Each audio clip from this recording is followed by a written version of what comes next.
আমার নাম সাবা, আমি একজন স্টুডেন্ট। আমি আপনাকে একটা প্রশ্ন করব জাকির ভাই। একজন পুরুষ বেহেশতে গেলে হুর পাবে, অর্থাৎ আয়তলোচনা সুন্দরী সে পাবে, কিন্তু নারী বেহেশতে গেলে সেখানে সে কি পাবে?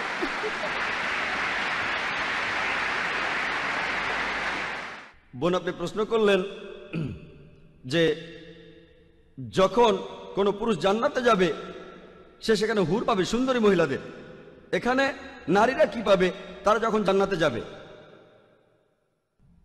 পবিত্র কোরআনে এই হুর শব্দটার উল্লেখ আছে সব মিলিয়ে মোট 4টি জায়গায়। পবিত্র কোরআনে সূরা দুখানের 54 নম্বর আয়াতে উল্লেখ করা হয়েছে। এরপরে সূরা তুরের 20 নম্বর আয়াতে উল্লেখ করা হয়েছে। এরপরে সূরা রহমানের 72 নম্বর আয়াতে উল্লেখ করা হয়েছে। আর সবশেষে সূরা ওয়াকিয়ার 22 নম্বর আয়াতে উল্লেখ করা হয়েছে। আর এখানে বেশিরভাগ অনুবাদে, বিশেষ করে উর্দু অনুবাদে, এই হুর শব্দটার অনুবাদ করা হয়েছে যে সুন্দরী মহিলা। যদি এই হুর শব্দটার অর্থ হয়ে থাকে সুন্দরী মহিলা, তাহলে মহিলারা জান্নাতে গিয়ে কি পাবে?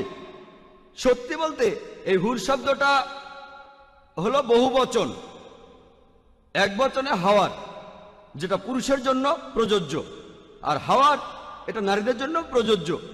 এখানে আসলে হাওয়ারের চারিত্রিক বৈশিষ্ট্য বোঝানো হচ্ছে। এর অর্থ বড় সাদা সুন্দর চোখ। এখানে বিশেষ করে সাদা চোখের কথা বলা হয়েছে। একই ধরনের আরেকটা শব্দ রয়েছে আজওয়াজুন মুতাহারাতুন, কোরআনের অনেক জায়গায় আছে।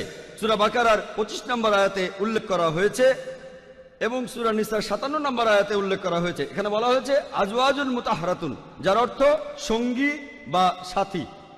মোহাম্মদ আসাদ এই হুর শব্দটার অনুবাদ করেছেন স্বামী বা স্ত্রী, আর আব্দুল্লাহ ইউসুফ আলী তিনি অনুবাদ করেছেন সঙ্গী।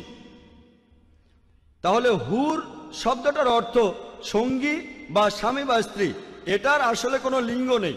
পুরুষরা জান্নাতে গেলে ভালো মহিলা পাবে যাদের চোখ বড় আর সুন্দর, আর মহিলারা পাবে ভালো পুরুষ যাদের চোখ বড় আর সুন্দর। আশা করি উত্তরটা পেয়েছেন।